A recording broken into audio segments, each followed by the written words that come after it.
welcome everyone to the show. My name's Christian. You can call me Neo, and today I have a very special guest. I've got Alfie Bamford, aka Technikal, aka Technikore.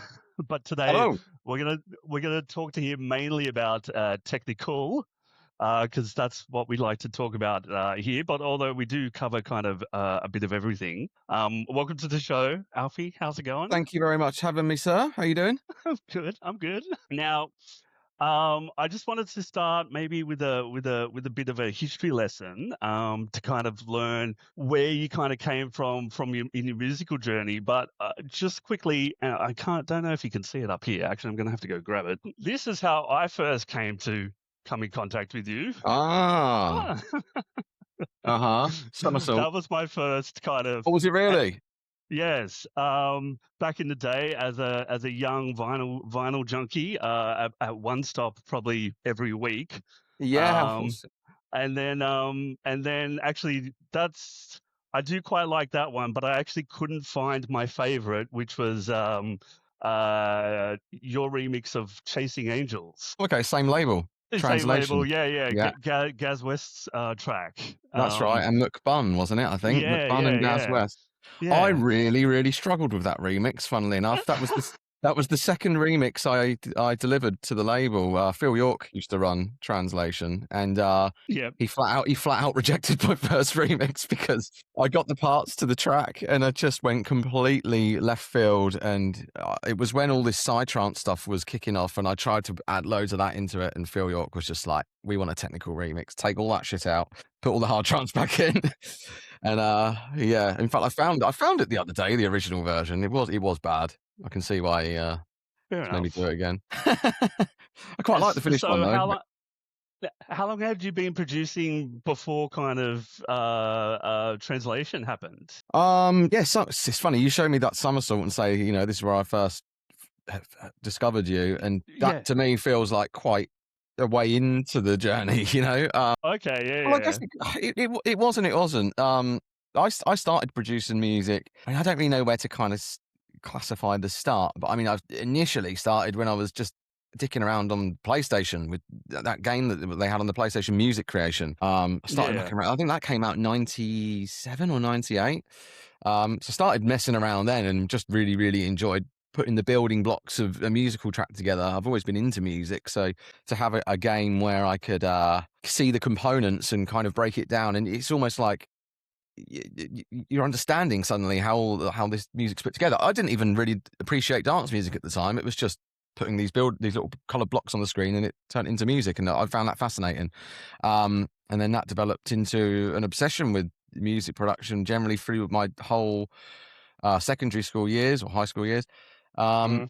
through to when I started college, and that was when I experienced my first record label success and started getting my first record signed when I started at college. So yeah, I've been doing it since professionally since I was about 17. And it's all I've really ever done for work. Wow. I left college. I was asked to leave college because I was taking too much time off to do remixes for the record label that I was working with at the time. Funnily enough, it was crazy because this was back in the days of vinyl as well. So, Yeah. I'd just been sort of thrown into this world and being paid, weekly by this record label for like £350 to do a remix. When you're 16, 17, Yeah. that's mega That's bucks, Yeah. That's huge. And I remembered, so I was taking all these days off of college to do these remixes and kind of maybe turning up 2 times a week at college and trying to catch up with what the hell was going on in the classes, but my head's somewhere completely different. Mm. And I remember my mum saying to me, she said, "Oh, but you need to finish college because you need to get a job so that you can get paid." And I was like, "But Mum, I'm taking time off to do that right now." That's literally why I'm not going. Anyway, yeah, it was a bit of a gamble, and yeah, it ended up being, I left college and never really saw it through, but, it worked out okay in the end. But there was a little bit of a sticky spot afterwards because the record label that I was doing all the work for actually, it was a distribution company that owned lots of different labels, and they actually went bankrupt.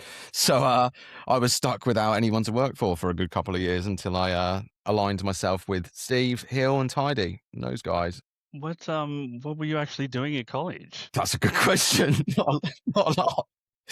I was doing computing, but I found that dull. I've just found it dull as hell. I wasn't into the coding side of it. I thought I thought the idea of computing, building computer games was all fun and games. It's like learning another. Obviously, it's like another language, isn't Yeah. it? It really is, and I wasn't cut out for that. I think I was doing English. I was okay at that, and maths as well. I picked some really weird stuff that I'm not interested in. So yeah, I think there was a graphic design thing as well. But honestly, it was after I think the main mistake. I don't know what they called them there. It was like a tutor, like the guy that kind of you report into them at the start of the day, but then you go and do all your other lessons. And we got there in the first day, and I remember it's the same line that have you ever seen In-Betweeners? Yes. The British teenager Yeah. show. And there's a line in there, and it was pretty much word for word what the tutor had said to us. And he said, "Right, you're at sixth form college now. You don't actually need to be here. You only need to. This isn't an obligation. It's you want to be here, and you turn up." And he said, told that to me, and I think it was supposed to be motivational in like a way of, oh, we turn up because we want to be here. I just heard that as, right, well, I've not got to come in. Brilliant. All right. See you later. So yeah, I think I took the wrong part out of that message. But And so you got in early and kind of edged out a career quite early. You've kind of been engineering for a very long time. Like at what point did it become, or it was like when you left college, was early on, you realized this was going to be the professional career? Like there was no kind of turning back? yeah, kind of. I didn't really. I wasn't think. I mean, you don't think about these things at that age. Yeah, it's just it was something I enjoyed doing, and I was just suddenly found myself in a very fortunate position to be being paid to do it. I mean, I'd even now, 25 years later, if I wasn't being paid to make music or there was no income in it, I'd still be doing it because I love the process. So I never really made a conscious decision to it. It just ended up becoming, that was just what it naturally turned into. And that's why I find it really difficult when a lot of, younger producers, some of the younger guys at Massive will say to me, have you got any advice? I want to kind of go full time with this. And I was like, honestly, I've got no advice. I don't know what to say. I think it would be a very different proposition doing it now. There was a lot less fish in the pond back then. And I guess being the age I was, that I didn't have the responsibilities of, I have to earn enough to pay my rent or whatever. It just eventually got to the point when I needed to start making those kind of responsible decisions. I was already comfortable. It's a really, really difficult one. I don't know if I answered your question there. No, that's fine. I'm not even sure I asked a proper question. So how long did Tranzlation last for? Tranzlation, well, it's I think it wasn't long. It was maybe sort of 12 releases, I think Phil did, because Phil Phil York, who owns Tranzlation, he's now hugely successful agent, DJ agent. He looks after Paul van Dyk. He's had Paul van Dyk for a long time, actually.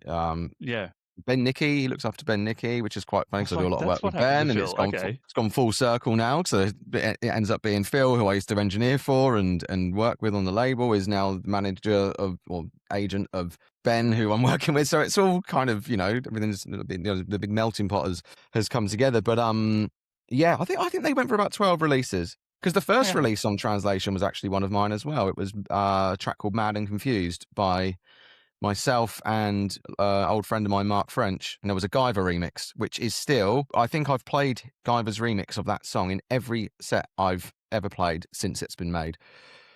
I think it's Guyver's best thing he's ever done, that remix, to be honest with you. And Guyver has done some stunning work over the years. Guyver, I do have a lot of Guyver records as well. Yeah, he's very good.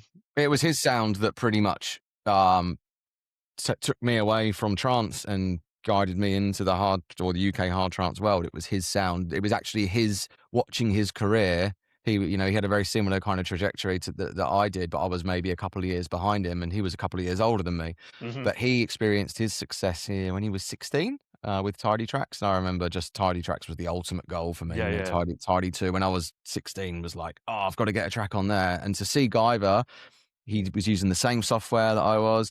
He was quite a quiet, uddy kid like myself as well. So there was a lot of parallels I could sort of draw with him, and it was just very inspirational to see his journey. And I'll make no secret, I'd completely tried to ape and emulate his sound for the first few years. But I mean, it ended up becoming its own thing. Absolutely, it was maybe a poor copy to start with, but it gave me something to aim for. I think every And how producer did needs that.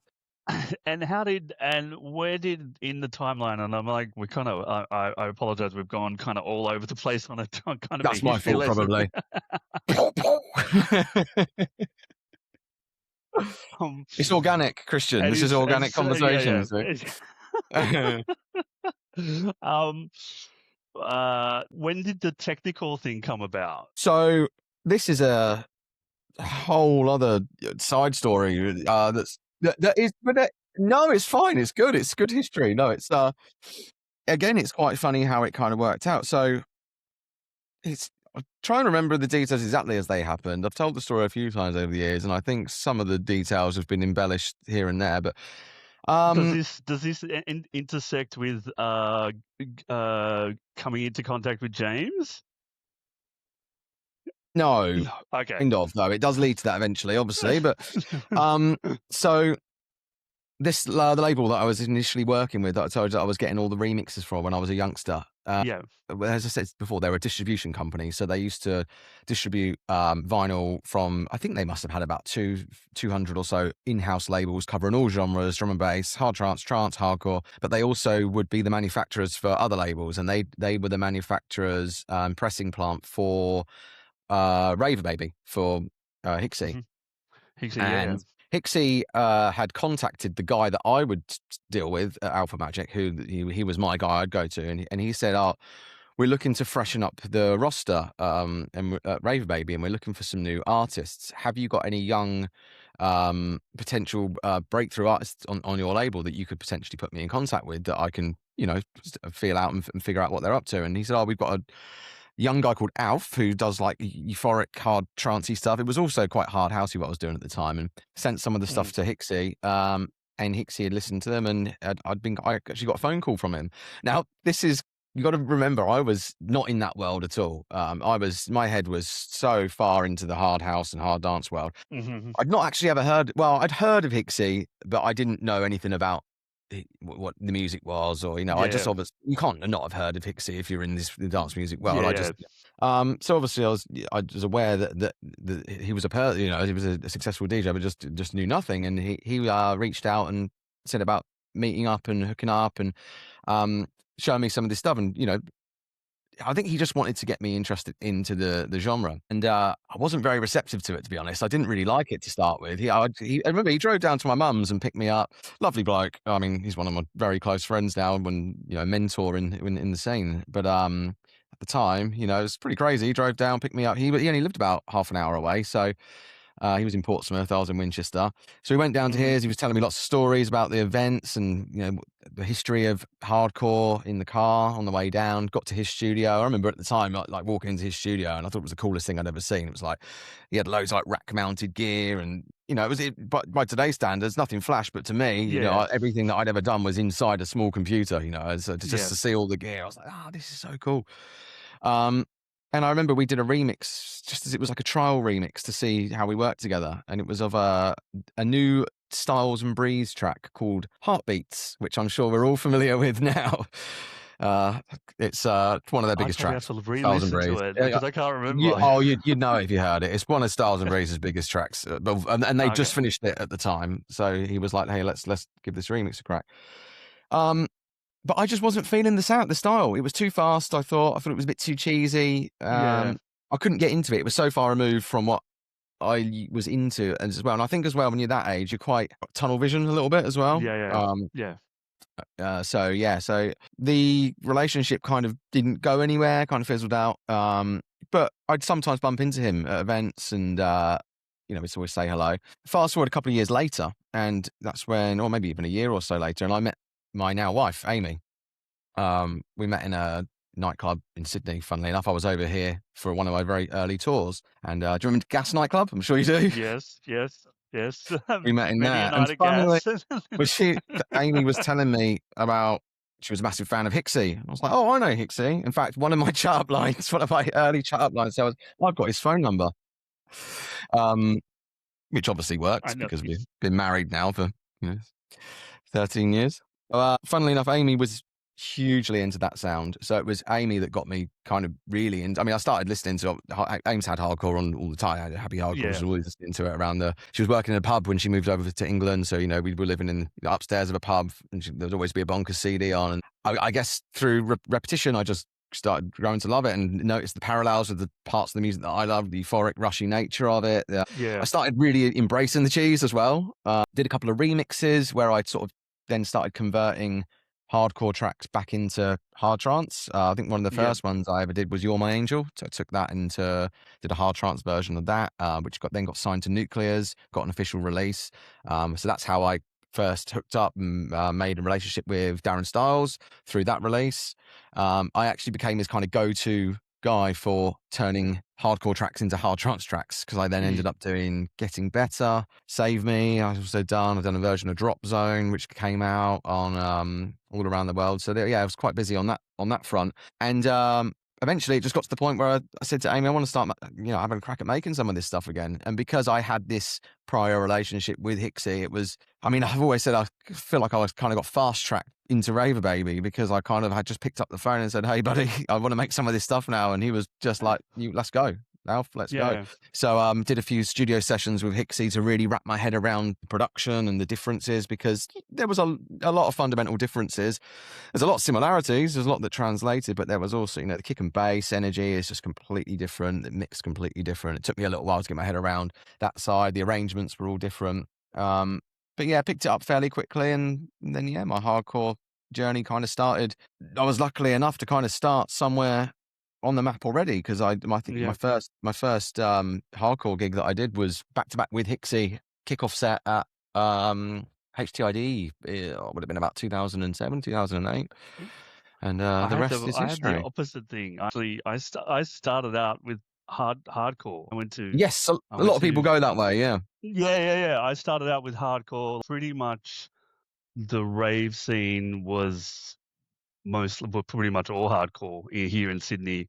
And then the hard trance thing started to seep into the main room at the bigger parties. And then around the time that I got interested in DJing and buying records and stuff like that, I was like, everybody else is doing hardcore. I'm Yeah, gonna right. go the trance route, because I just Hard thought, trance was huge here in Sydney at one point, wasn't it? I mean, yeah, you just wouldn't believe it now, would you? I mean, yeah. but Yeah, but it it was was like huge. everyone who had a pair of decks had a ton of hardcore records. And yeah, it was just like, well, I don't want to fight with everybody else. I'd go this other route and pick up the trance thing. And most of these are all and then subsequently I ended up going back and building my hardcore collection, because it was more of a case of I want to listen to the stuff that I came up on, Right, and sure. just to kind of have, and also kind of like do the occasional hardcore set, but mainly trance was my sound, or hard trance was my sound. Yeah, it's like a Yeah. heritage collection then. Yeah, and it's still kind of to this day, like obviously Steve sometimes sends around messages saying I've got a crate of records for sale, and Yes. so does Toby and stuff like that. And usually, like, there's lots of great tunes in there, but I'm looking for the ones that kind of instigate a memory of something from back then. Yeah, like something that meant something to me, and You're something not just that's buying like, them for the sake of it. yeah, Yeah, yeah, but it's still quite like a pretty good collection. Like I've oh, for got, sure, yeah. yeah, Bigger than mine. yeah. In fact, funnily to say that, I do actually have my vinyl collection, as small as it is. I have. Let me see if they are still here. They are. Here they are. I knew I put them somewhere slightly better. In fact, we can do this. I can do this on the stream, because I've not opened one of these yet, and it's quite a special one. This it's been randomly. I say randomly, not randomly at all, but have started getting packages in this shape again in the post. And Yes. this hasn't been happening since around 2007, because obviously we used to get sent all of our test presses and, a promotional copy of releases. But when vinyl stopped getting pressed, that stopped as well. But saying that, Tidy have started a vinyl club where you pay I believe it's an annual subscription, and then Yeah. you get sent each month's release. Um, I believe this is the first one that I got. Oh no, this is not the first one, but this was one of the more recent ones. So I did a track recently called "Burning Up." Yeah, yeah, Um, but I've not opened it, but they're all on these really cool coloured vinyls. But I kind of don't want to open it. And then we got the test presses there as well. But yeah. the really cool one, actually, and there's two really cool ones here. This one's good. So sorry for those who are listening rather than watching. Um, these are Ooh, picture coloured discs. picture vinyls. So this one, I did a remix of. Oh, it's not that one. That's not mine. There it is. Guyver Differences. So we were talking about Guyver earlier. Yes, yeah, yeah, Differences was one of his tougher, more darker, twisted tracks. yeah. And for the remix 30 Years series at Tidy, they asked a bunch of their producers to kind of tackle their all-time favourite Tidy track. In fact, it's not my all-time favourite Tidy track, but my all-time favourite Tidy track I'd already remixed in the past. So I thought it was another Guyver track, actually, funnily enough. But I think this is my fourth Guyver remix I've done now. So yeah, so that was the 30 Years remix. And this one here, this is the really cool one that I've not opened. And actually think I should probably open it. So one of my all-time favourite tracks ever is a trance tune by Lange, Follow Me. Oh yeah, Um, it was really well known from being on the Kevin and Perry Go Large soundtrack. yeah, It was yeah. the big, in fact, it was used on the trailer. And yeah, it was on the big scene when I Will Paul's playing in the club. And yeah, so this is the Lange Follow Me. I think I've got a test press here, and there's also a full version. But yeah, let's have a look. Let's have a look. One of these is mine, and one is Steve's. But we were very lucky enough to be featured on here with the Steve Hill Technikal remix of the track. So this here, it's the 25 years anniversary. So there's the Lange Club mix, Agnelia Nelson, Jamex and D. Leon Dumond, Ben Hemsley remix, Mark Sherry remix, Stephen Kirkwood remix, and Steve Hill Technikal remix. As little achievements over the years go, that's probably one of my favourites because That's a to be lot of featured on. remixes by a lot of Yeah, heavy it sure hitter. is, but it's a Yeah, very prestigious one because obviously this track meant a lot to me and it was one of my favourites growing up. So to be on here is a bit of a moment. So now I'm going to try and put it back as nicely as possible, and then we can commence this interview, and I'll stop doing show and tell. kind of feel like we've half botched the history lesson because it just kind of went all over the place. Yeah, well, that is the beauty of a conversation, I guess, isn't Yes, it? You yes, sort of never really know where you're going. but seeing as we're back into the trance realm, I might as well ask you the obvious question of recent times. You've started a new label. I have started a new label, yes, which Yes. is the first label that I've had any kind of hand in regards to the trancey sound since my old Technical Recordings label. I obviously run 70 with James, but I've not Hmm. ever really had an outlet for my hard trancey stuff or my trance sound. No outlet of my own, and it kind of came around about 6 months ago. I was going through a little bit of a not writer's block as such because I'm producing for clients every day and Hmm. not really struggling there. But I was kind of struggling to be happy and excited in anything that I was making for myself. It's different when I've got a client and I'm making a track with them and for them because it's not ultimately for me. I don't have to like it at the end of the session Yeah, as long as yeah, they're happy. So it's quite easy to emotionally wash my hands with the track. It's just getting the job done, really. But I was finding it hard to sit down and be like excited about anything music wise with all my genres, hardcore, hard trance, hard dance stuff. I just didn't really know what to do with myself. And I started running at the same time and was putting on just really old sets that I used to listen to when I first started getting into this music, like old Judge Jules hmm, sets from on Radio 1 back in like the early 2000s. Coming across all these old trance tracks again and just kind of falling back in love with the simplicity of some of them.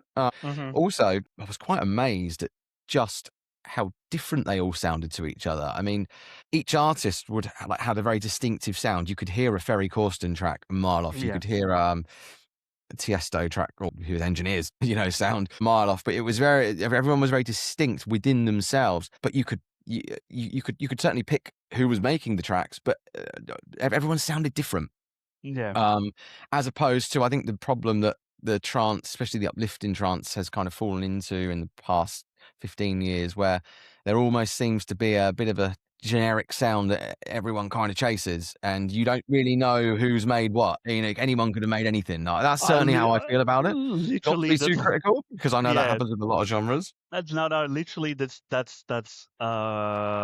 the last podcast with Davil, we literally touched on the same thing about how So the it's not whole just me that feels like that. yeah, Then. it's not just you. Yeah. Like I was saying that like uplifting trance kind of got to that stage where it was so much background noise that you could listen to like an hour or 2 hours of it and nothing would pop out. Yeah, that's the problem, isn't it? It'd just go over your head and you That's the wouldn't. problem. Yeah. And so that's what kind of made me sit up and think, hang on, these people are making their stuff sound so unique and individual. And I think a lot of it was from the limitations imposed on your production. You couldn't, well, you could, but it wasn't quite as easy to fill a track with 300 different tracks Yeah. in a song. You know, a lot of it was, some of it was even still done on you know, outboard sequences. So where, you know, you're limited to 12, sometimes 24 tracks. Yeah. It's going back a little earlier than maybe the early 2000s, but the principles are the same. What I'm saying is I think the limitations of that time almost they forced creativity. Yeah. So I had the idea. It didn't actually begin as anything other than me wanting to do something for the fun of it. Wanted to make a track that just sounded like an old trance track again. And I think a lot of people have done that recently. There's quite a lot of guys that kind of looking backwards to look forwards again. Yeah. And yeah, I just said, right, I'm not going to overcomplicate this. I'm going to pick a kick drum, and when it sounds nice, I'm just going to leave it. All right, that's done. Yeah. I'm going to 2 layers on a bass line, you know, a little offbeat and a little roller on top. All right, that sounds nice. It's sparse. Is that a problem? Nope. Sounds good. Let's crack on. And the first track that I did was that first release, Cobalt, and it came together really quickly. And I thought, God, I really enjoyed making that. That was great fun. So at this stage, the concept for the label, which I'll go into in a little bit, that hadn't come around. I hadn't even considered it being a label. I hadn't even considered it being more than one track. But I enjoyed the process of putting it together so much that I thought, oh, I might make another one of those. So did another one. We were in the process of moving out as well at the time, so I was finding that I couldn't have clients over because we were moving home. So I had a lot of time to myself to be able to pick around in the studio. So I ended up writing 3 or 4 in a couple of weeks, and I thought, God, these are really coming together quickly. And I thought, what am I going to do with them? No, I don't really know where to send them. Like, I can't see any trance labels really embracing something that sounds this old. And I had the idea to start a label, and I've always I've spoken about this. I think on another podcast. But when I've worked and spent a lot of time on a track, I kind of visualize a color in my head of what color a track might potentially be. Like, there's been times in the past where I finished a remix or a track, and in my head, it's a green track, and then the artwork comes out for it, and it's like purple, and I'm like, oh, that doesn't look right. That's a green track, that. Obviously, you never say anything about it, but it's like one of those little niggly things that sort of sits in the back of your mind. And that's where the idea for the concept for Kolours came from, because I thought, well, all these trance tracks that I'm writing, none of them are reliant on a vocal, because obviously, you know, you have a vocal track, you name it after what the vocal's saying. The initial idea, which was really geeky, and I have kind of incorporated it somewhat still into the artwork, but you know how in Photoshop, when you kind of do the droplet and find the color, like the hex code of the color. Yeah. The tracks were actually going to be the name of like the hex code. So I believe Cobalt was the first track, was hashtag. It was going to be hashtag 20. Hashtag 204A9D. And my mate was like, I mentioned the idea to. He was like, look, he said, I think there's something to this idea with the colours. He says, like that. No one's going to remember that. No one's going to go on Spotify and go, hey, can I listen to imagine someone in a club? What's this track called?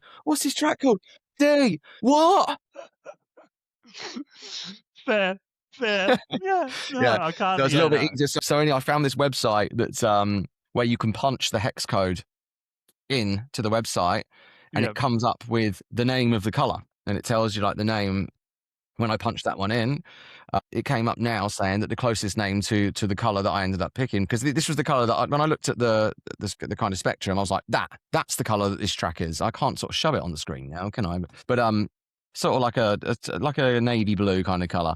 It says closest name, tranquil dark blue, but then you can look at like other colors that's close, and there was one that was called cobalt blue, and I was like, well, that's a great name. Cobalt sounds great as a name. So the following tracks: fuchsia, and then after that is Emerald, and then the one I'm currently working on, I've just done Cocoa as well, and then the one I'm working on Yeah. now is Zest. So it's not quite as direct as calling it red, green. No, You know, but it's a no. little bit It's more good when poetic. there's yeah, it's good when there's like some sort of synergy between like the names and the label and the colors and the artwork or something like that. It's a I series, mean, right? yeah, yeah. My favorite back in the day was, remember Overdose had their Scott thing was always the Project. label with the little slit in a picture Yeah. in it, and then the artist name at the top. Well, Like, the Scott Project letters thing was kind of, yeah, it was off of yeah, the back of that as well. I was like, I loved how his whole, I mean, to be fair, he still does them now, but I think he's used all the letters so many times. He's up to like F14 now or something. He's running out of letters. He needs to invent some new letters in the alphabet. He needs to start doing like Russian Russian letters. But he, yeah, I just always found that so cool. Like, it's just a yeah, letter for a name. It's great. It's so yeah, yeah. memorable. Better than just a straight artist and title, kind of somehow linking it together in some sort of yeah. fusion way with the rest of kind of the art and the music. But Well, just on the that artwork point, as well. So sorry, carry on, buddy. no, go. As I say, carrying on from the label sort of concept, and initially that, again, like when I was kind of brainstorming the ideas, I thought just the artwork on Spotify could just literally just be the color. Oh no, nothing, no writing, a block of the color. But I then found out that my distributor wouldn't allow it because you have to actually have the name of the artist on the artwork. I think that's a distributor thing on my side, because I definitely have seen artwork on Spotify where that's not the case. But on second thoughts, I think it's quite useful having that information on the artwork. Yeah. So I'm very excited about the label at the moment. I've got the first 5 tracks done. I have now since found that the tracks aren't quite coming together as quickly as they were. I'm starting to fuss over them a little bit more, and I think the whole concept and idea of don't fuss over things too much, let it be a bit more raw, is kind of gone out the On window. that point though, on that point about it coming to the first one coming together and not fussing over it, I will say this, and obviously I messaged you, when was it, last week or something? Yes. I sat down one night and was looking for some tracks, and I'm like, oh, I should go and listen to Alfie's new track. So I listened to it, and I was literally like kind of putting it on and going to do something else, and it started, and I just went, what? Wow. Okay. Oh, bless you, man. Thank you. That's very kind. And no, and that's in complete honesty, because Oh, it was very much caught my attention straight away, and I think mainly because the production was probably head and shoulders above a lot of the other stuff I've heard. bless you. Thank you, man. It was very much kind of had that old schooly kind of warm feel to it that you It's the sometimes don't get in a simplicity, lot isn't of it? chat. Yeah, This is the thing as well. It's my favorite era and style was like the Dutch stuff, the Dutch trance. yeah, Very very Corsten, pretty much everything he did back then, and you can hear it quite clearly in a lot. I think all of the tracks I've done so far, you can hear that influence. But um, I think there's a very fine line with it, because I want it to sound current and stand up, in the mix again with other trance stuff. But I also do want it to sound retro. That's the thing, and it is a real fine line to get that balance right. But also, I think it's all well and good trying to make something sound old, but I think you've really got to be a real tune geek and understand that music to really be able to pull it off. That's the thing, and that's yeah, one thing without. And I'm not blowing my own drum in any sense whatsoever here, but I understand that music. I literally devoured it. Like even when at school, I'd always have an earbud in. I was listening to something from that yeah. period. I wouldn't Um, necessarily say it's vintage though. I mean, just like mm, it was very warm and lush, yeah. kind of Okay. Oh well, that's interesting to in the hear. sound, and that Oh, was the part that kind of really stuck out. And that was straight off the intro. And then when it kind of got into it, I was like, oh, here we go. This is well, I really different. appreciate Like that, Chris. Thank you. yeah, yeah, yeah. So, but yeah, like, and like I said in my message, I'm like, look, I don't really give compliments out because that often, if I do, I mean them honestly, You're a because it tough just, guy to impress. So I'm, yeah, yeah. Well, oh, flattered. like when you've been around the music a long time, you've obviously heard a lot of stuff, and That's like the it thing. takes a lot to impress. That's very, very true. Yeah, that's the Yeah, thing. I think that's also another reason why in the early days of everybody's musical journey, everybody Yeah. falls in love with so many more records just because they've not heard it all before. Yeah, It's that's all right. everything Yeah. sounds so fresh and Yeah. new. So, Yeah. yeah, Now when I go record shopping, I'm like, I'll put everything into the cart and then I'll listen to it and then I might buy one or two straight off the bat. But then other ones I'm like, I need to go back and kind of really decide if these are yeah, good or not. So yeah. like, yeah, That's fair. you get a lot more fussy. You just kind of Yeah, like, definitely. am I really gonna like this after 5 plays or something like that, or is Yeah, this just gonna become or like remember a it. bit of Are yeah, you going to or remember it? remember it? That's the Yeah, thing, because there's yeah, just so much music that comes out now. And this is yeah. the thing. I think the problem is there's so much good music that our Mm. own perception of what is really good has, like, Yeah, the benchmark's gone, the the benchmark's up goalposts have there. Yeah, moved. yeah, Yeah, it's certainly harder to stand out now. So no, well, I really appreciate those comments. Thank you. yeah. No, no, it's good. I genuinely really liked it, and I'm like, yes, that's a definite yes for me for that. Well, check your inbox on Monday, sir, because I'm sending out the promos for the next one. The Thank you. next release is actually in a week's time. So it will be released now, when this one goes out, this podcast. Hmm. In fact, I said earlier the next release was Fuchsia, and I remember I've actually switched them around. The next track is Emerald. It's a lot more of a happy, warm, cheesier, Goriella kind of vibe on this one. Okay, So, yeah, feel good. But yeah. and are you going to be incorporating kind of vocals in any of these, or is it going to be strictly trance? Yeah, I've been asked this by a few people. I don't know. I guess, look, for the minute, there's a couple of questions I've been asked by, that keep recurring, and it's about, are there going to be vocal tracks?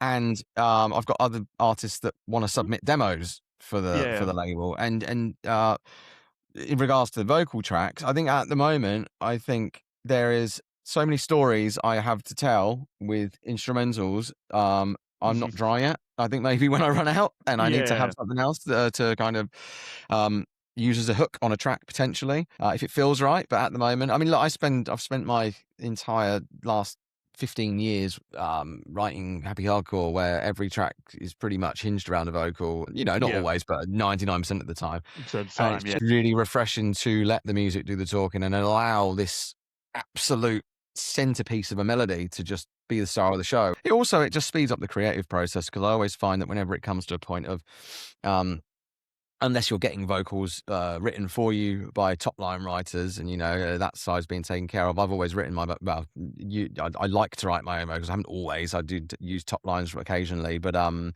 do like to write my own stuff. So I find it can sometimes put the brakes on a project. So I've finished an instrumental, and it's like, right, now I've got to write a vocal. I've got to find the right vocalist for it. I've got to get them to record it. You've also got the expense of shelling out for it. Then you've got to produce the vocal, which can sometimes take as long as the track. It's a big process. So sometimes if you've got this absolute barnstormer of a riff in there kind of doing all the talking, then for in a trance track, I mean, look, my all-time 10 favorite trance tracks I think only one of them's got a vocal in. So I mean, I don't think it's imperative. I'm trying to So, think now. What are my favorite do you have a trance top tracks? 10? I Do you have a top don't. 3 at I least? A top don't. 3? No, no, No, I can't. There's no way I no. could decide on. It's tough. Yeah. Mine's been the same for like about 20 years. I haven't updated it, but then I don't think anything will ever overtake them, because they're so special to me from a certain time. I could never think of like some of my favorites when I'm put on the spot. That's the Yeah, problem. sure. And you're quite on the spot Yeah, right yeah. now, aren't you? Yeah, Yeah, yeah. yeah, yeah. But like, if you were to ask me some other time, I could probably name a Sure. couple. Look, it's not an easy thing But to throw out. yeah, but it also comes down, I think, to genre, because I'm very much I'm in the kind of the hard trance world and the trance Sure, world, sure, and I like both of them equally. Although everybody thinks of me as a hard trance person sure. predominantly, Yeah. and I'm like, I can do trance too, Yeah. like. There's many strings to my bow. Yeah, yeah, Yeah. yeah, yeah. But yeah, no, off the top of my head, I can't think of yeah, favorite trance That's all right. tracks. Give it some thought. Give it some thought. We'll come back to it. Parker and Klein Generator. Good choice. It's a good Yes, choice. And yes. that straddles the trance and the hard trance, really, doesn't it? That's Yeah, a I think the best bit of thing an I like outlier. about it is it just kind of keeps going and going, and then when you think it can't go anymore, it goes higher. Goes a bit more. Yeah. And That's I right. always love those ones, particularly you after the break and it's going and then it goes a little higher. That's something that'll always get my attention in the track. If it just goes that, yeah, I'm just like, And it's the kind of arrangement that no one would dare do because nobody has enough faith that people have the attention span to listen to, and it's a drop that runs for, I think it's like 128 bars or something. It's like yeah, it rolls for like 3.5 minutes yeah. without stopping. It's not going to get 16 bars Well, out of kids these days. Well, speaking of that, what are some of your hot takes on the scene and say things like short tracks, TikTok music, all of those kind of hot button issues, if you will, that are kind of going around at the moment. Yeah. Do you have any hot takes Look, or I or understand that he's opinions? very, very Opinions. sure.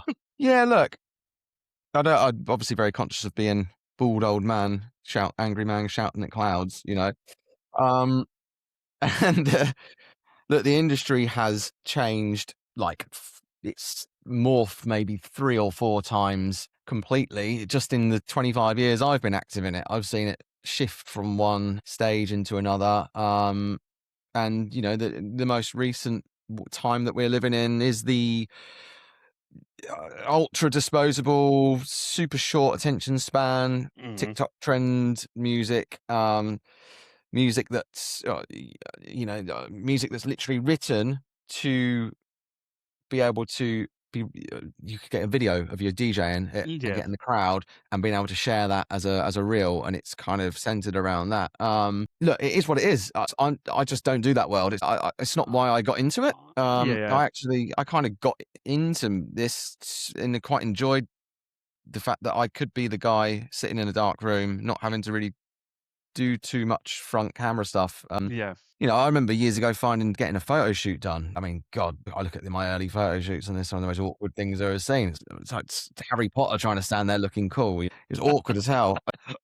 That sort of things isn't for me. I mean, just James and I, JTS and me, we've got a long time partnership, DJ partnership as Mhm. well. James is very much more on that content than I don't think he loves it, but he's much better at it than I am. He's always the Yeah. guy that says, "Look, we've got a big gig at HCID coming up. We need to get videographer." And I always joke around with James. I was like, I don't see the point because it's just a videographer standing there recording you jumping around, looking like you're excited, and me looking a bit awkward. And I mean, I can't dance for a start.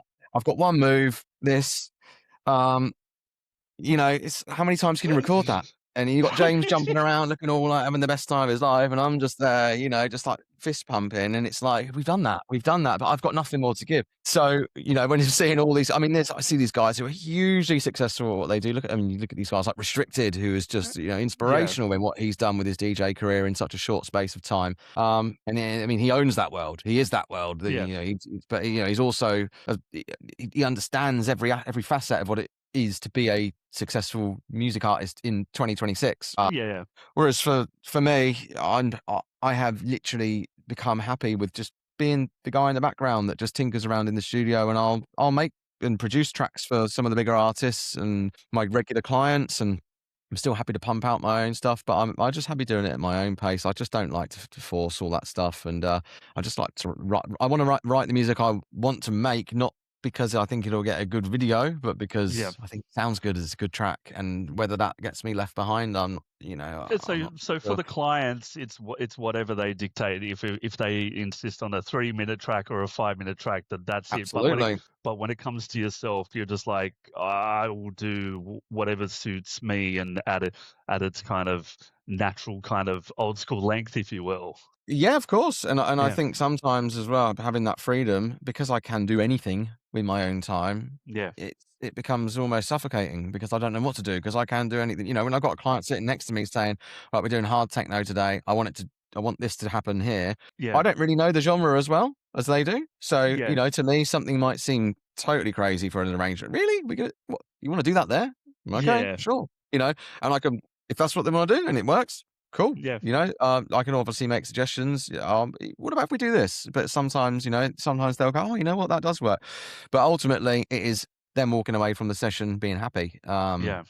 So it's it is difficult to turn on the creativity every day, Yeah. but because you know there's only so many ideas that can be brought. I do have to put you know, stuff forward as well, but I love it. It's a great job, but I'm just happy doing that and not having to worry about filming content. Oh, I haven't done a video today. You know, who cares? Yeah. It's great. I've got kids. You know, Jesus, I'm amazed for a start that I've had an hour and a half with you on here, and no one's around in here showing me a Minecraft level, or we've not had any screaming. In fact, I've probably better check that they're all right. Amy's downstairs, by the way. They're not just down there, you know, fending for themselves. But yeah, so to be fair, Chris, I'll probably be able to get enough content out of this interview. I can snippet this for the next 6 months and just use little clips of this. You know, two birds, one stone. What do the kids think Dad does for a living? It's so supremely uncool to them. They just don't. It's old man music to them. You know, it's funny. I guess the perception is for them. They don't hear it as. I guess it's not cool rave music, is it? It's rave music's only cool if you're into rave music. I guess it's to anyone else. It just sounds really noisy, and you know, like some of the parents at the school that have just started a new school and been meeting them for the first time. The inevitable question comes up, you know, when speaking to parents. What do you do for work? And it's, oh, I'm a music producer. Oh, really? Oh, what sort of style of music? I mean, it's like, it's really weird to say happy hardcore, because if you don't know what it is, Yeah. like, okay. Although, like, there's got to be some old school hardcore ravers that are like, obviously. Funnily enough, there is one parent I did meet. Is a Scottish guy. He's just moved over here, and he used to go to he was telling me, we were having a chat. He was telling me that he used to go to the club regularly that I DJ'd at a couple of times up in Glasgow. So, and he was into, and we were talking about, because he'd was asking what sort of music, and because, you know, we was same age from same part of the world, I thought I'd chance my arm by saying, you know, sort of trance music. And he said, oh, I used to love Sasha and Digweed. So there was initially you know, there was a hook up there. So it does happen, but it's very, very, very rare. Yeah. I mean, my Amy's stepmom, she still doesn't understand what I do after, you know, I've been with Amy for, you know, 20 odd years, and she still asks things like, oh, so have you ever bumped into the Rolling Stones? Have you ever met Mick Jagger? Different circles, you know. Different circles. Yeah. But I mean, being doing it for so long, even just at the start, before, when you're talking, like, the circle of, like, when you're in a profession and people kind of progress into other parts of the profession, but obviously there are a lot of people that kind of drop away and maybe do other things. As wonderful as the industry can be, you know, sometimes it can be ultimately frustrating as well when you putting your all in and you don't feel like you're being recognised. I mean, it's probably, I don't think there's a person that's existed in this industry and hasn't felt that at some point. It's you know, but it's about how you channel that into something positive, and realize that the world is bigger, and and ultimately it doesn't matter how big you get or how successful, you're always chasing it. You know, no one's ever happy. 10 years now, can you believe that? I've been here 10 years, actually 11 years. It was my anniversary. With 2015 we moved over. No, so yeah, I was away for, I don't know, maybe between 5 and 10 years before that. I kind of didn't step away in one big go. I kind of more drifted away. Of course, I think that's how it generally tends to happen, is it? Start going out less frequently, and I mean, look, if I wasn't doing this for work, I don't think I'd go out too much these days. I mean, it would take an awful lot to get me off the sofa on a Friday or Saturday night. I'm not going to lie. I still like going out. I'm not a big drinker these days. Although, I mean, you may have seen me out. You may have seen me out, and I probably had a few, but usually that would be either my birthday or somebody else's birthday. I like it that you throw that in as a disclaimer, because you realise you said that, and I think you just remember the last time I saw you that you were quite pissed, but then so was I. You were waiting for me to go, hang on a minute. Don't lie. That's all right. I'm surprised I remember. Yes, yes. But yeah, no, no. I would like, yeah, I like going to events and just soaking up the music. I'm quite happy to do it. I know there's a lot of people who are like, I can't go if I'm not getting drunk or if I'm not doing something else. And I was like, Yeah. well, yeah. I Yeah. mean, if you like the music, you like the music. Yeah. Yeah, that's it. For sure. Yeah. And where else are you going to get to see kind of big acts and stuff like that? Well, that's it. They're not, Exactly. they're And not it's going a to come to your social thing as well, house. isn't it? Yeah. Yeah. And it's very much a social thing because obviously there's like obviously the 170 community is quite a good, it's quite a community actually. Yeah, Like you we've got always see, a great crew. yeah, Yeah, it's yeah, you always see the same faces there, which is really nice. So that's always kind of a, it feels more like a an event on the social calendar more yes, rather than kind I of a agree. party, kind of quote unquote party. It's like a bunch of friends that you don't, Yeah, all gathering. Yeah, I mean yeah, that's the very fundamentals of a great party, isn't it? Let's be yeah, honest. I mean, yeah, there's never any trouble. It's a yeah, real easygoing crowd. yeah. Oh, yeah. And you guys, are you expanding that? Because you kind of do a lot consistently, 2, 3 times a year now? Yeah, look, we'd love to do more. We would love to do more events, but I think that we're dealing with there's a happy hardcore. Let's not lie; it's not the biggest Yeah, style yeah, of music in it. It's not the most popular sound in yeah, Sydney. We've got some die-hard fans, and we do see new faces at new events. I like to say that happy hardcore, I think for a lot of people, it's almost like a gateway into the harder sounds. A lot of people find happy hardcore, yeah, and it's their kind of first foray into the style. It's a little bit lighter than hardstyle. Yes, it's faster, but it's not quite as intense. yeah, Lots of vocals, lots of melodies. There's lots of things for a new listener to be able to wrap their ears around. But especially in Sydney, we all know that the kids just go hard here. They really do, yeah, and yeah, all roads seem to lead there. And we find that a lot of people that do come through do end up, gravitating and going on to the harder sounds. But we do have our die-hard core followers yeah, that support every event we do. And it's fantastic. So we know we've got that core audience, but the problem is if we do too many of those events, yeah, I think we will be in danger of yeah, over asking too much of that core audience to come to like yeah, 6 events a year. Because let's be honest, there's a lot on in Sydney. There's a lot of huge events, especially with going to a HSU event. yeah, It's an expense. You got your ticket. The drinks aren't cheap. yeah, A lot of people will come from interstate, so it's your flights, your hotel. So it's a lot to ask people. So we've found that doing a boat party once a year and a couple of satellite events has been like a good formula for us for the past few years. It's easier for us to manage as well. James is more the events guy. We're not going to lie. I say more the events guy. James pretty much looks after 99% of the event stuff, and I'm more the label guy. But yeah, we both have our strengths. There's no point us both being good at events. yeah, yeah, And that's ultimately what James loves doing. I love fussing around on zero with accounts and doing all the admin stuff for the label. So that suits us both perfectly, and it's a good partnership. And in the 15 years we've been working together, we've never had one cross words, and that's pretty good going. I mean, a lot of married couples can't say that, right? She's not a married couple, are you? No, wow, yeah. No. I mean, a lot of people have said that. Yeah. So just going back to the trans thing for a minute, I remember when you played for me and you actually told me the story about how you had a fantastic night and It was really brilliant. enjoyed that set. Yeah, yeah. And funnily enough, I actually found that set on my hard drive. I've got it. Oh, were you recording that night? Oh, that's great to know. Yeah, I'd yeah, love a yeah. copy of that. I'd love Yes, a copy. I will happily give you a copy with that. The only problem is a certain someone we know got on the mic towards the end. I can AI that off. Don't worry. Yes. I've got the anti whiskey plugin. Yeah, yeah. Yes.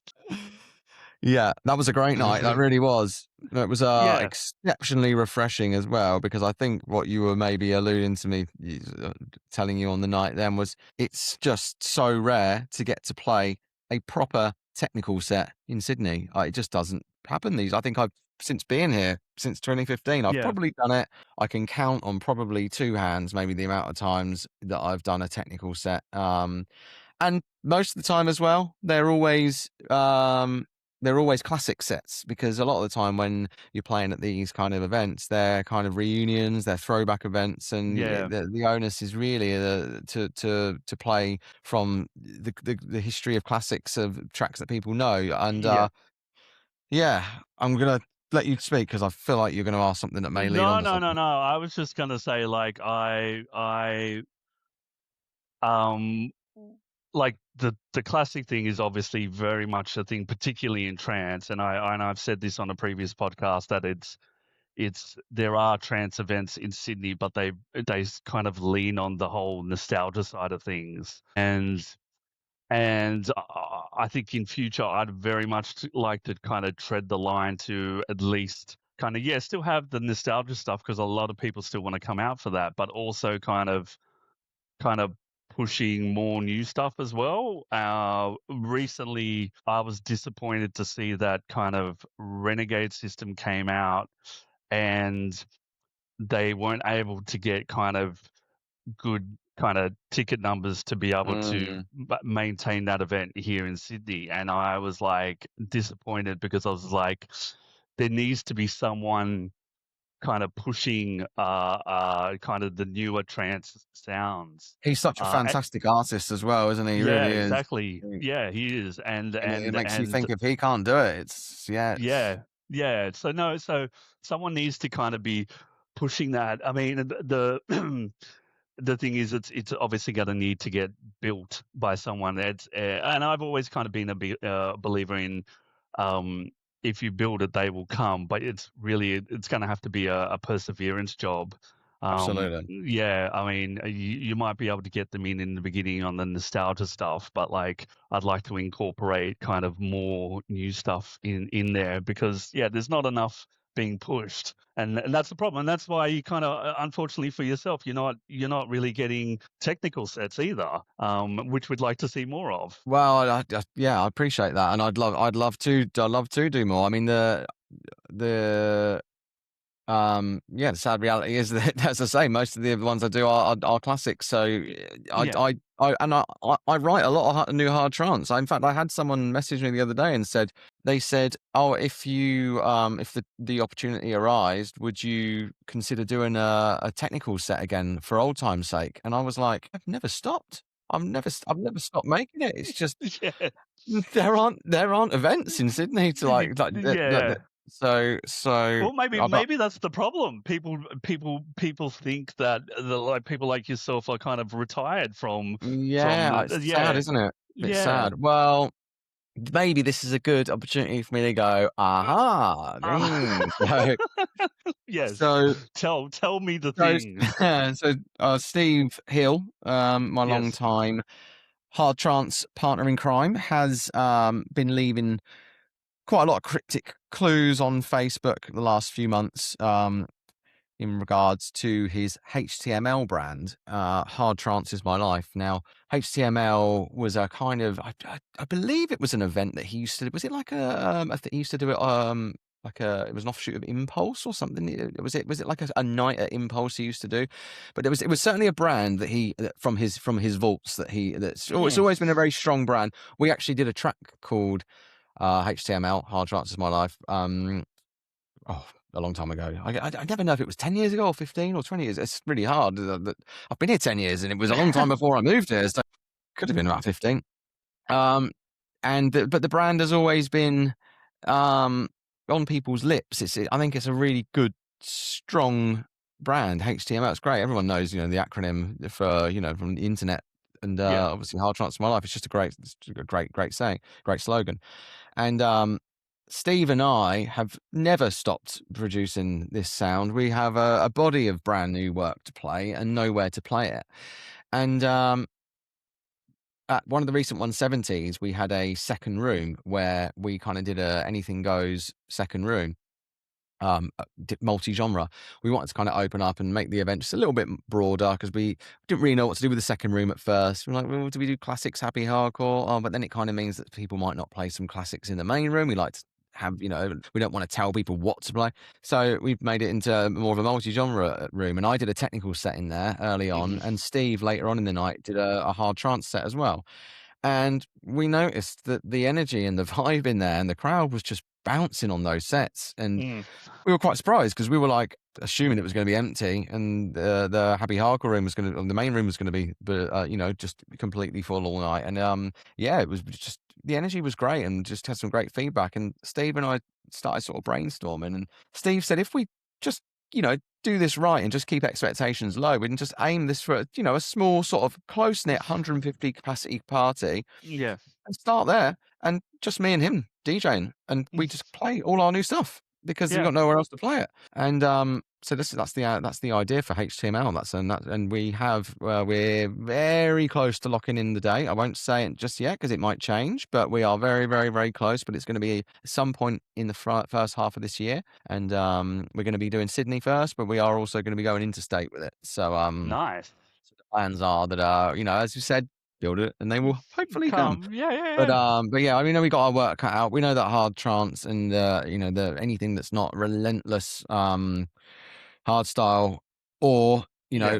AAA tier trance has always had a bit of a rough time. Yeah. Obviously I know the big stadium events with you get your Armins and those guys. I think they work because it's Armin van Buuren, but I don't think there's necessarily much of a trance scene here. Yeah. Especially not since we lost Voodoo. But yeah, it's we're gonna start modest and hopefully it's a goer, but it should be an absolute cracker of a night. And we got so much new music to play, and obviously we're not just gonna bore you with the new stuff. There'll be a body of older stuff as well. It's Mhm. just relentless, euphoric, banging hard trance, but more on the UK tip rather than the European, because obviously we know that hard trance and the Sydney sound and the UK sound was obviously very different. And there's Yeah. lots of events still that kind of do the reunion events that cater for the Sydney sound. You still get Sublime reunions and things like that, but Yeah. there's nothing that really caters for that more UK Okay, style. sound. So Yeah. so hopefully we'll have a date for you soon. Oh, very good. So, from a production standpoint, I've always been curious about where's the line in terms of samples, like, or when do you have to pay for them? When can you get away with not paying for them? Particularly, and kind of just to kind of get down into some of the granular a little bit further, between kind of samples of like just music and samples of like vocals and stuff. So where does that all kind of Well, yeah. I mean, it's- officially,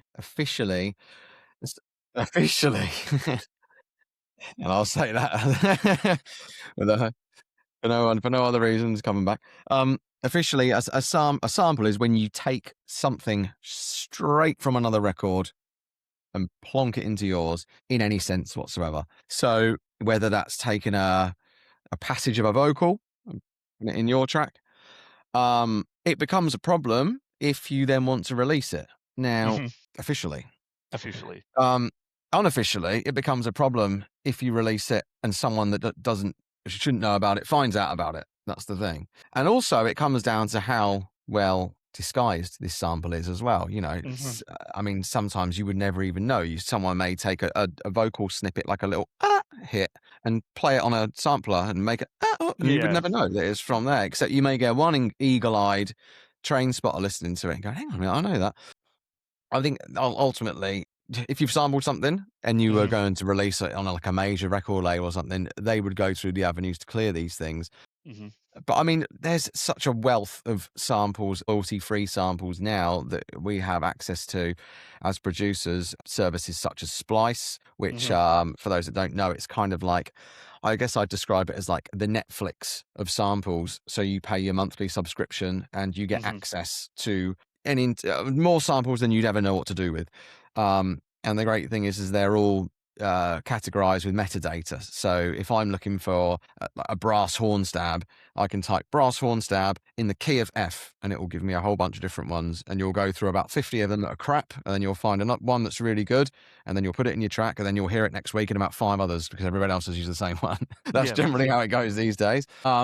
Sampling, yeah. I mean, look, people people have done it from the beginning of time of dance music. It's pretty much fundamentally built on samples. Some of the biggest records and samples I think that we all know have been lifted, and some of them were never cleared. And then again, I think a lot of these become problems retroactively. You know, a track's nobody writes a record expecting it to become a top 10 hit, but Yeah. especially back in the early 90s, that sometimes happened. You'd get like a dance act would sample something off of an old hip hop record or an old Motown record, and track blows up, and suddenly they're in hot water, and the samples have got to be retroactively cleared. And the problem with that, obviously, is that once the track's out there, then the person whose sample has been, whose copyright has been infringed, kind of has the upper hand, because they're like, well, it's already out there. Negotiations kind of in their court at that point. I mean, we all know about the famous case of the Verve and Bittersweet Symphony, and how they sampled, in fact, they sampled a Rolling Stones record, and the Rolling Stones ended up getting every single penny that track made. But the funny thing is that the Rolling Stones record that they sampled wasn't actually the Rolling Stones version of it. It was a cover of a Rolling Stones song by an orchestral group who saw nothing for it. So yeah, that was a famous case in the 90s, and I think it's one that a lot of people come back to when discussing sampling.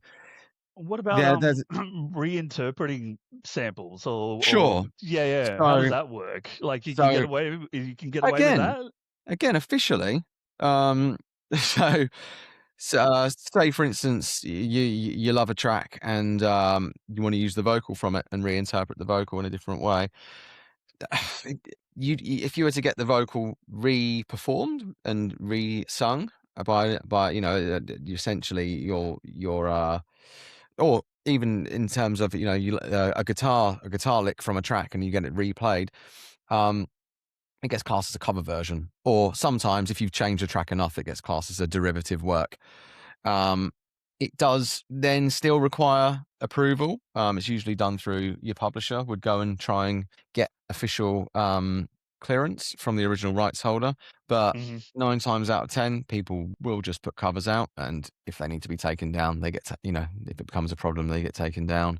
As long as the publishing rights are assigned to the original artist. If I was to cover something, as long as we're not claiming the publishing rights for it and it's going to the original artist, then you generally get away with it. I say that, touch wood. It's not that I've ever done it. There was actually quite a significant one a couple of years ago at HTID, although I think it was only released recently.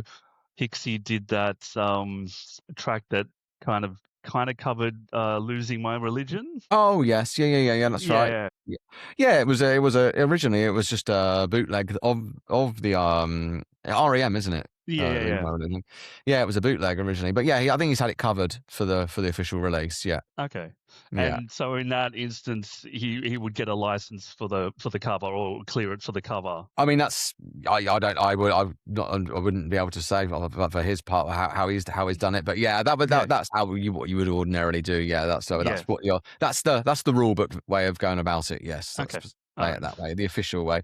Problem is, of course, is sometimes you go around down the official channels, and we have done this many times before, and they keep you waiting for, you don't hear anything for a year, and then they come back and say no.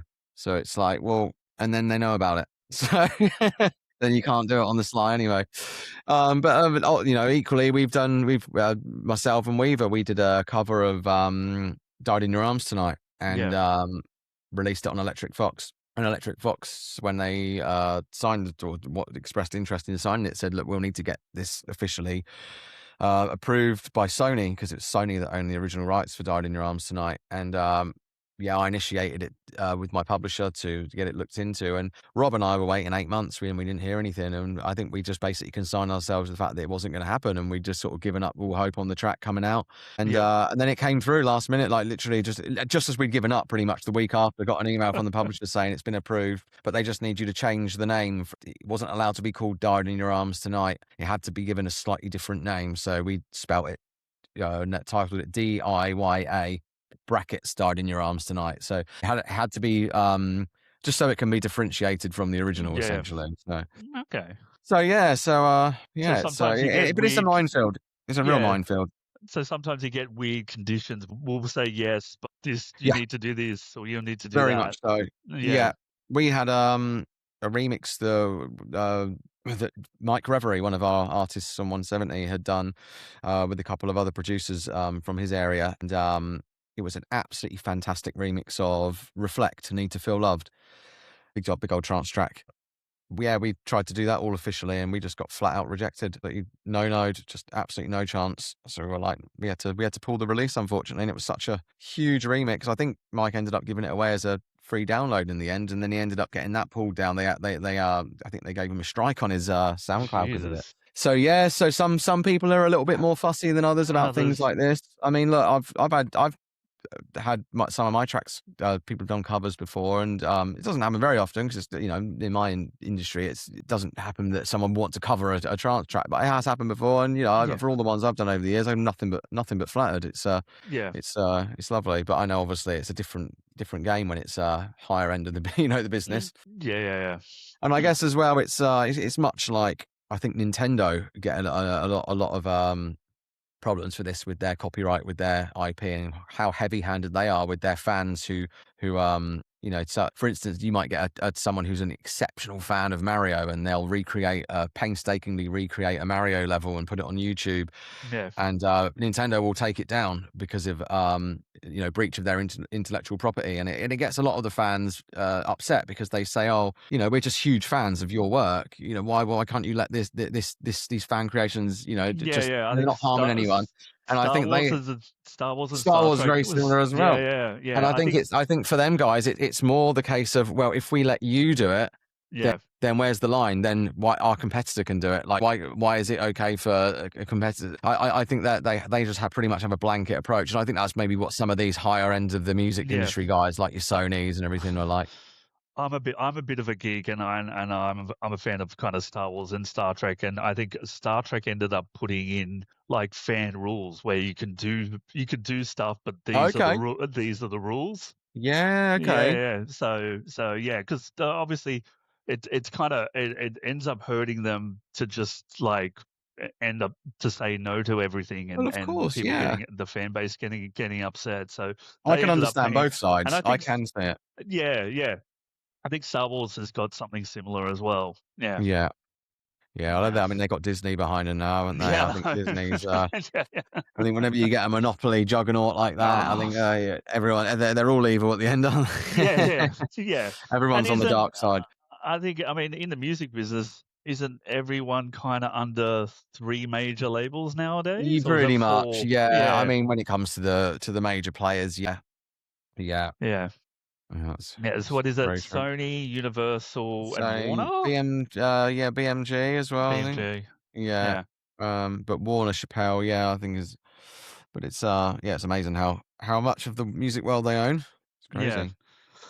I've always been curious as to like, and I assume this is maybe a quantity thing because you've been doing it for such a long time. I've always been curious about like if you've got a lot of things out there in the world, like royalties from like things like Hmm. an Yeah, accumulation of royalties. Is it yeah. anything kind of substantial? Well, If you've got a I mean, large if you've got a this is large catalog, this yeah, is it. So yeah, I mean, like, I get accounted to. I've got a publishing deal with a publishing company called Bucks Music, yeah, who essentially collect my publishing royalties. That's their, they're the middleman. They take their part of the revenue and forward onto me.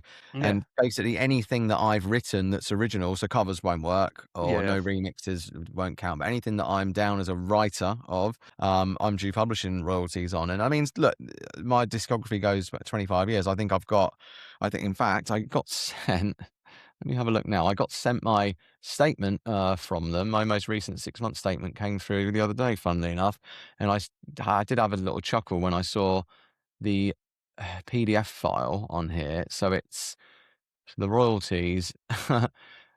So I'm not going to say what they were, the amount, but the number of pages of royalties it's 412 pages on this PDF file, telling me where, when, which track, what country it was played in, what service, and yeah, it's quite extensive. And I used to go through, I remember in the early days, I used to go through and check it all and be like, oh yeah, well, that's interesting. Yeah. I think it's taking me a week to go through that document now. But I think what you're asking is, yeah, look, some of these old records, I mean, look, I've got one here, say, a track I did 2019 called Again and Again. It's generated in the last 6 months. This one track, it generated, where are we? Is it still the same track? Yeah. Oh, £4.48. Right. So not a lot, Yeah. but got about Over 2,000 4. tracks on there. You Yeah, I know, was about to that's the say, thing. yeah, And so, over and over some of 6 them, months. some of them are far less than that. Some of them are like a penny. But some of them are more than that. You know, some might be a couple of £100. So it's, How much does it cost a radio station to play a song? I don't know. I don't know if it works like that. I don't know quite. Listen, there's this whole world. I've never really understood all this publishing and all Of weird mechanicals and how it all. accountancy. It's like it's revenue that comes from somewhere, and I don't quite know why Yeah, how it ends up in my pocket. I know it's from my tracks, but I don't know who's paying or why. And yeah, Steve's. You know who a big person to ask about this is Steve, because this is what he actually has a master's in all this side of things. That's, oh, that's really? how he got into it all. Yeah, Steve Oh, Hill. okay. So it was him that got me my publishing contract with this company in the first place many years ago. So yeah, he understands all that stuff a lot more. But yeah, it's all I know is that I get counted to every 6 months, and it's it's a nice little Brucey bonus on top of Yeah.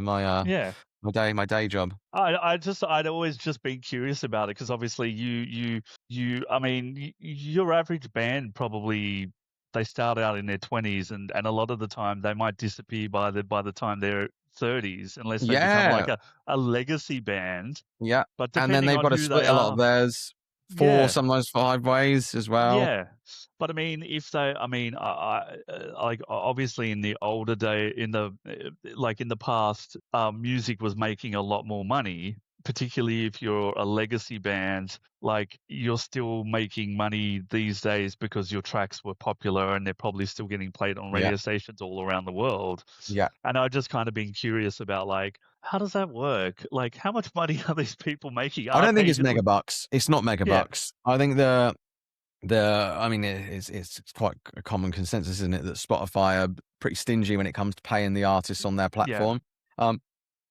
I'm not quite so vicious on them, only because I experienced the 10 years or so that we had from vinyl dying to Spotify arriving. There was yeah, this 10-year gap where, for someone like myself in my industry, in my genre, it was exceptionally difficult to make anything from music revenue royalties at all, because there were these small, you got your beat ports, and there was yeah, Track It Down was another big one back then. But a big release on Track It Down, a hugely successful release, would do 400 copies. yeah, You're not talking megabucks. And the thing is, I mean, look, for instance, someone like my wife, right? So back in the day, a Hixxy track would come out, whatever, and if it was on a CD single, she very much might go out and buy that and yeah. see it in the shop, pick it up and buy it. But she's never going on to Track It Down and buying a DJ friendly 8-minute version of a track. So Yeah, for the average listener, that it's not a sellable product. I think yeah, iTunes kind of came in somewhere in between, but we weren't really in that world either. We didn't have iTunes radio edit friendly music, and I think it was the arrival of Spotify. Yeah, we don't get paid much. We get a very very small slice of the pie, but it's a pie that wasn't there to start with yeah, beforehand. So yeah, like I'm lukewarm to it. I mean, they could give us more for sure, and I know that there's a lot of nefarious stuff that goes on weighted yes. against the artists. But yeah, look, I'm just happy to be I doing think this I day think job still, everyone's really. I think everyone's more peed off about the fact that the CEO is walking around with like making billions of dollars while Sure, well, but I but when think are they more, not? When are they yeah, not? Hey, that's the thing. I mean, that's true. he's a But I mean, CEO. the legacy bands, I think for Spotify, they've kind of held out and gone, sure, you can have our music on your platform, but you're gonna have to pay us like a whole chunk more than what you pay everybody else. Or is that what they do then? So is it Yeah, like, yeah. Like I think it was tool that held out and said, "Sure." We're Oh, really? and they Okay. were like, "Sure, we'll put our catalog on Spotify, but we're gonna I know work Taylor out." Swift had issues for years with them as well, but I know her stuff's on there again now, so they must have maybe sorted something out as well. Yeah, yeah, But I think when you're talking about artists like this, then I think Spotify can probably afford to do that. You know, I yeah, mean, there's the recent thing they've brought in as well, where they're removing music that's had less than 1,000 streams in the last, so I think maybe 5 or 10 years, which is disappointing in some sense because you know it's obviously it raises the level required to exist as a sort of indie artist or an upcoming artist, but at the same time you do have to draw a line and think, well, if your song's not been streamed more than 1,000 times yeah, in 10 years and it's taken up, you know, I think I think there was a statistic like it was 95% of all of the data storage was on music that wasn't being listened to, that, you know, that they were yeah, paying for that storage. So I think they had to bring in something like, I mean, that's just common sense, right? Surely. yeah. Yeah. Other than Kolours, what else have you got coming up in the next couple of months? Obviously, we've touched on HTML. We've got Kolours. Next release is Emerald. What else is there in the technical and I guess technical sphere? Are there plans? You usually go to the UK in the middle of the year, do you not? Well, yes, I say usually, pre-kids, I used to try and get over there every year.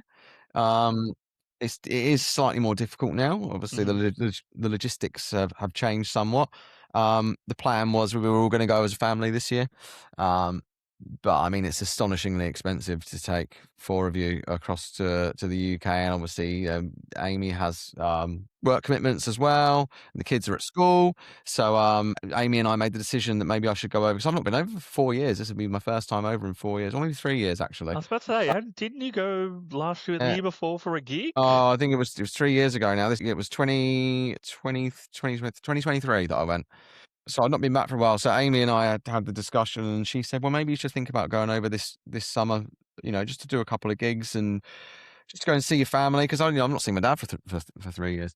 Yeah. So, funnily enough, after having that discussion, I had 2 gigs come in within a weekend of each other Oh, in nice. June. And they always preface it when the guys from the UK ask, and they always say, "Look, we know it's probably a no. We know it's probably a no because obviously, you know, there's Yeah, a lot of moving parts to get synced up for it to happen." But the problem that I have is to go to the UK. It's not worth going unless you're going for at least 2 weeks, right? Because yeah, it takes 3 days to recover uh, on the flight from the flight both ways. The expense of it means that I kind of need to do like 3 or 4 gigs to really make it worthwhile, because I'm going to be away from work for a week. The flight in itself, you know, it's not cheap. So I've got to be there for at least 2 weekends and see, getting the gigs to match up. And obviously it's a harder sell for guys as well to you know, promoters, because everyone wants you exclusive. That's the yeah, thing, you know. If one has me on one weekend, you know, it's less of a enticing proposition for the other promoter. But it's kind of how it's got to be. But luckily, I've got the 2 genres I can fleet between. So I'm doing 2 Technikal gigs and 2 Technikore gigs. So I'm actually over there for my 40th birthday as well. Funnily enough, it's going to be 5 days after I arrive. So at least I'll be over with my family for that. Not my wife and kids, unfortunately. So I'll be away from them guys. But yeah. So the first gig is in London. It's one massive ATT, all things trance. I think it's going to be in Camden. It's Steve and I doing a exclusive 2-hour back-to-back set. It's the first time we've played in the UK together since my last trip over, when we played at Ministry of Sound. So yeah, that should be something pretty special, and that's tied in with the HTML brand as well. Do you have Um, or can you talk about a date for that one yet? yes. In fact, let me pull up I want to make sure I get the right dates, because I'm not very good at remembering these things. But that is on June the 27th. So that's in London and Camden. And then the following weekend, on July the 3rd, I'm up in Nottingham doing a Technikore gig for Big Ravers Reunited Festival, and it looks awesome. It's a clubland event mixed with Ravers Reunited, and it's like a huge Oh, takeover of a castle. They've got this whole castle, like whole castle grounds that are like just reserved for a rave. I mean, I can't picture it. I'm looking forward to seeing it. I might have been able to see you, but I think, well, I'm trying to go around the same time. I'm Oh, no aiming way. Yeah, I'm aiming to go to, hopefully, and nothing's locked in yet, to Lumi, Oh, Luminosity. awesome. Yeah, Yeah. Well, yeah, I was a bit late in the day for that. And I also didn't have any, I've since found out that I do know a hookup there, but, maybe for another year. Maybe I'll let Kolours set in for a year and, maybe let that establish itself first before I try yeah. anything. But, But but yeah, the no, good. July one, July one, maybe I can manage. Yeah, sure. Well, if you're more up for I don't know if I'm allowed to announce the next one yet because I don't think it's been announced yet, actually. So I'll hold on that one. But there is another technical event in the northern part of England, on the 4th of June. So I won't say what or where yet, but that's my second technical gig, and then I'm finishing off the trip at the Adrenaline Stompers Festival in Westbury, down south. It's always a huge hardcore festival, great event. I've played for these guys many, many times, and yeah, it'll be a nice tail off to the trip, and no doubt I'll be ready to come home and see my wife and Bubbers at that point. All right. Oh, well, I will definitely stay in contact and Yeah, let let you me know, know when man. I'm going to be over. Yeah, that'd be great. But thank you very much for your time It's been a pleasure, early mate. Thank you on so a much for having me Saturday on. morning. It's been very That's all enjoyable. right. It's fun, and obviously we'll most definitely see each other out soon. I don't Sure. know what at. I think We've got what a is coming 170 up. coming up. It'd be great to Yes, see you there if you're yes, of coming course I'll down. be there. Awesome. Yes. Wonderful. But yeah, thank you very much for your time. Appreciate Thank, it. thank you for And having me. it's all good, all good. And I'll speak to you soon. Hey, thanks for checking out this episode of Future Frequencies. Be sure to check out all of our socials. Full episodes on our YouTube page, and you can check out the latest updates and shorter form content on our Instagram, Facebook, and TikTok pages. And we'll catch you on the next frequency.